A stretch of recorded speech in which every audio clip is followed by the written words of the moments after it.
Believe it or not, that wasn't actually the opening of The Amazing Spider-Man 2. That was probably pretty obvious, but anyway, here's how I recreated the VFX from Spider-Man. Before we get started, if you're interested, all the assets from this video are on my Patreon, so you can download them and use them for your own films. I started by creating a mood board with some stills from the films. This was really useful when comparing it to what I was doing in Blender to make sure the textures looked like the film. Modelling and sculpting organic assets isn't really my strong point, so I decided to download a pre-existing 3D model, but then I gave all of the materials a complete overhaul and started from scratch. The suit needed to hold up really close to camera, especially in the opening shot, so I remade all the materials using really high quality 4 and 8K textures from textures.com and ambient CG. First off, for the red, I found this really nice hexagonal cloth pattern, and then I just multiplied some red over the top of it so that it was the correct colour. And then for the mesh look of the blue, I found this really interesting material on textures.com. It wasn't quite the right colour, but it looked great, so I brought it in and then just tweaked the colours using a colour ramp to make it blue and black. For the lines and the spiders on the suit, the model actually came with those as separate geometry, but for the sake of rigging so this wouldn't cause problems with the mesh clipping through itself, I decided to do all of those details within the material instead. So I created some blank 4K image textures and painted a load of these maps myself. The first was a black and white map that defined which areas of the suit should be red and blue. For the second one, I went in and painstakingly repainted all of the lines. Having the mesh sitting on top of this made it a bit easier as I could just trace over the top. I then used this going into a mix shader and was able to overlay those black lines on top of the blue and red. Then I also plugged that into the overall displacement map for the suit, which gave the black lines a slightly embossed look so they were sticking out from the suit. I also painted a custom bump map that was for the wrinkles of the suit. I made this from a few wrinkle brushes that I downloaded from a free online pack. I set the paintbrush to anchored and used those images as a texture, and then I can just place those on the model and scale them up as I like. I layered a few different brushes on top of each other and various different scales and opacity, which gave the wrinkles of the suit a lot of detail. Then for the spiders on the back and the chest, I did a separate UV map for these and just used a PNG of the spider that I found on Google Images. Using the UVs, I can position this as I like on the chest and the back, and then again I combined this into the existing displacement map for the suit to give these elements a slightly raised look like the black lines.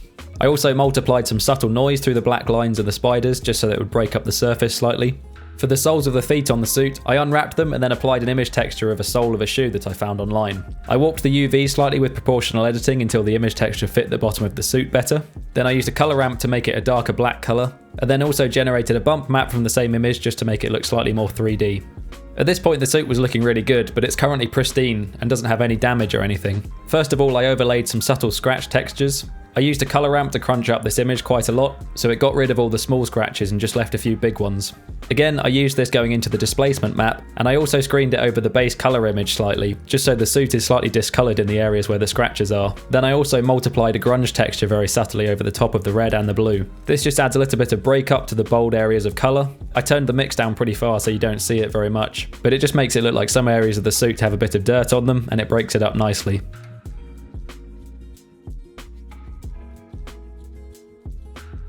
So that's all the look dev for the suit. Then I moved on to rigging. I used the Rigify add-on for this to create a nice IK rig. I set up the base skeleton to align with the 3D model, and then generated the IK rig, and then parented all the elements of the model to it using automatic weights. To get some extra detail into the suit, I wanted to have the cloth rippling subtly in some of the shots, especially the opening freefall. So I created an additional vertex group for the cloth, and I painted all the areas where the suit would be slightly looser around the body. Then I used that vertex group within a displace modifier and set the source of the displacement to be a seamless image texture of some cloth wrinkles. Then by changing the coordinates to object and setting it to an empty, I can control the speed of the cloth displacement by rotating and moving it. I just did 2 keyframes and then set it to linear extrapolation, so it would continue at that speed forever. Then where necessary in the shots, I would just animate the strength of the displacement modifier to go up and down. So for example, I would turn it up when Spider-Man was in freefall and then animate it back down after. I wasn't quite sure how to approach making the city for this video, and then with perfect timing, YouTube suggested a video to me that was for a procedural city generator that came out a few weeks ago.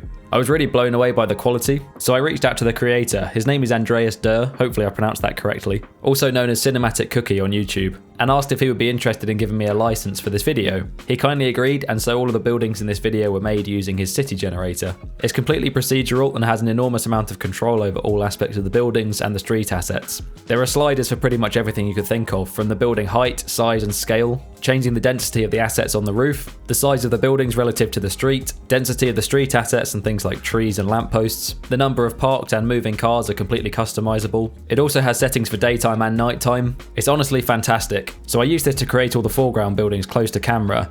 Also, to give the impression that there were many more buildings than I actually had in my 3D scene, I brought in some still images of cities on planes that I cut the sky out of, and then placed these in a circle all around my 3D buildings. This way, instead of just seeing the sky HDRI reflected in the windows, you see the rest of the city in the reflections, which makes it feel a lot more dense. I set their collection to indirect only so the camera doesn't see them, they only appear in the windows. And then to populate the background, I used a combination of matte paintings of 2D images and projections on 3D geometry. It gives the city a much larger sense of scale without having to make all of that in 3D. And now we're on to the lengthiest part of the process, which is the animation. For each of the 5 shots, I started out by first blocking the shape of the street, and then I created a path going through the scene that the camera would follow. Once I had the speed locked down of the camera, I then added rotation keyframes to rough in where the camera was going to be pointing. Then I would duplicate the camera path and parent the Spider-Man model to this, and then just tweak the path slightly so it wasn't exactly the same movement. Then, just like the camera, I would go through and add keyframes for all of the key poses and the places where Spider-Man would be doing something dynamic. When I'm doing this, I'm only animating a few bones. It's mostly the rotation of the root bone to control where he's facing, and then the hands and feet just to get the poses looking roughly correct. Once that's all done and I'm happy with the timings and the positioning, I'll then go in and animate smaller details like the fingers, the shoulders, where the head is pointing, all of the pole targets for the elbows and the legs, and just refine the animation as necessary.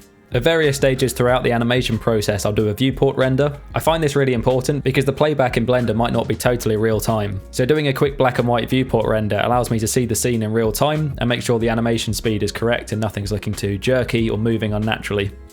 Once all the animation's done, I then went through all the shots and did a pass of corrective shape keys. This is a process of going in and sculpting some areas of the body where the weight painting isn't working very well. You see this most often in places like the shoulders, where the arms lift up above the head and you get a lot of pinching around the shoulders. To counter this, you can go in and sculpt the shoulder to look more natural again, and then animate the shape key on and off so it only appears in the section where there's some issues. For most shots I had about 4 or 5 of these, usually for both of the shoulders, the shoulder blades and the back, and then the neck, and then sometimes in a few other places as well, like the knees. This extra detail goes a really long way to making sure the silhouette of Spider-Man stays consistent, and there's no strange pinching or stretching going on in the mesh. For the webs, I did pretty much exactly the same technique that Peter France shows in his tutorials that he made after the Spider-Man Cake Day release. However, I went one step further to add some additional detail that I think really improves the look of the webs. So the same as Peter's videos, it's basically just a string of vertices that has an empty at each end that the vertices are hooked to, and then there's a cloth simulation on that string of vertices to make it ping off when he lets go of the web. Then I put a screw modifier onto the vertices to give it some geometry, so now it's visible in the viewport, but at the moment it just looks like a straight line, and you might as well just draw this on in compositing because it doesn't have any detail. So to take this effect a step further, I added a particle system of loads of tiny spheres all along the webs. This gives it a much more organic look. I put a nice glass shader on them with some slight roughness so that the webs had some light passing through them and refracting, and this just means that on frames like this where the webs come close to camera and you can see them very clearly, they have loads of nice detail. So I found this technique to be super effective for adding some extra realism. Now that's everything from a CG perspective, and it just needs compositing. Starting at the top and working down, I have the HDRI at the top of the script. I rendered the buildings and Spider-Man on transparent backgrounds rather than baking the sky into the renders. This gives me a bit more control over things like light wrap in Nuke. I did a small amount of grading to the HDRI and then I put it on a massive sphere that goes around the entire scene. I also exported some proxy geo for the buildings and the 3D camera from Blender for each of the shots. This way I can just make sure that the sphere is much bigger than the buildings. This goes into a scanline render with 100 pixels of overscan, and the motion blur samples are set to 10 so the sky has some proper 3D motion blur. Then the next layer is a matte painting of some 2D buildings projected on some basic 3D geometry. I'm using this to populate the background and it blends in nicely with the HDRI sky. Again, a little bit of grading just to get the colour of these 2D assets to match the CG buildings. I also did a soft gradient falling off into the sky of the 2D buildings. I found this helped to blend in the horizon better with the HDRI, otherwise the buildings were feeling a bit cut out. I put this on the inside of a massive cylinder so that it curves around the scene, and then again it's filmed through the 3D camera. Then the next layer is the CG buildings. There's 2 render passes of this, I've got some background ones and then the foreground buildings. I split it up into 2 separate renders because my PC was running out of VRAM. I didn't do a huge amount to these renders other than just lifting the black point slightly, and for the render of the foreground buildings I just turned down the saturation of the car paint slightly with a Cryptomatte. Then I apply a really soft light wrap / haze effect onto the edges of the buildings. This blends them in a bit better against the sky so they feel less cut out. Then next up is the render of Spider-Man. I output some custom AOVs from the shader into the EXR render, so I could shuffle these out and have masks in Nuke to control the colour of the red and blue of the suit. Then next to that render there's some 2D assets that I tracked in for the web shooters when they go off. There are a couple of firework assets and they worked really well. I graded them to be a bit warmer and then painted out any sparks on the first couple of frames from the explosion. And then just used a 1-point track to make them stick to the hand roughly throughout the shot. They only last about 7 frames. Then the render of Spider-Man has that same light wrap effect.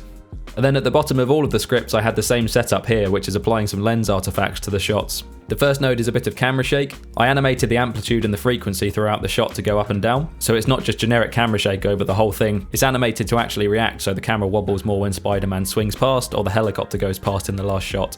Then over the top of everything I've got a really subtle glow. A bit like the light wrap, this is just adding an overall bloom effect onto the whole shot. Then there's a chromatic aberration node, which is applying some aberration to the corners of the frame. Adding some subtle chromatic aberration onto full CG shots makes them feel a bit less artificial. Then all the shots have a healthy amount of lens distortion applied. This is dialed in depending on the focal length of the 3D camera. You can see here there's a fair amount of overscan, so I have enough headroom to distort everything inwards and apply that lens distortion. The chromatic aberration actually should be after the lens distortion. I must have forgot to switch these over for this shot. And then the last thing I'm doing is just using this oval shaped mask to add some softness to the edge of the frame. Again, like the chromatic aberration, this just mimics what a real lens does, where it loses sharpness towards the corners of the frame. So that's more or less a template that I applied to all of the shots. The only other thing that's slightly different is the opening shot with the clouds. I just created a few cards in 3D space with noise textures on them. To stop them from completely disappearing over one frame when the camera flies through, I animated each of them individually to slowly fade off, and when you combine that with the 3D camera move, it feels like the camera is actually passing through some volumetric clouds, even though it's just done in 2D. We're nearly at the end, just hang on for a few more minutes. The very last step is putting a nice color grade on everything. This is the opening shot ungraded. Then the first thing I do is just balance the exposure slightly, add a slight amount of contrast and saturation. Then I tweak the color density and saturation of the reds and blue of the suit slightly. This is very subtle, you might not even see it on YouTube. I also added a vignette onto all the shots just to shape the image slightly. Then I'm applying a Kodak 2383 film print emulation. This gives the shots a nice film-like color profile and makes it look a bit more cinematic. And then finally, just to give it some texture, I'm adding some 16mm film grain on top of everything. If you're not watching in 4K, the grain might be getting lost in the YouTube compression, but I promise it's there and it looks great. Once the color grade is done, the video is finished. Let's have a look at the whole thing one more time. I'm super proud of this video. I've had a couple of weeks on holiday from work, so I've pretty much been on this full time for the last 2 weeks. I think outside of my professional work, this is probably the best visual effects I've ever produced. Again, these project files are all available on my Patreon. So that's the 3D model of Spider-Man with all of the textures and the rig. Then I'll also be uploading the Blender and Nuke project files, so you can get all of the animation and the compositing. I won't be sharing the city, unfortunately, as that's part of a paid add-on that's not my place to share. So in the Blender scenes, I'll just be sharing the proxy geometry so you can still see where the buildings are. But everything else is in there, so consider checking it out. It really helps me to continue making videos like this. Thanks very much for watching, consider liking and subscribing if you enjoyed, and I'll see you in the next video.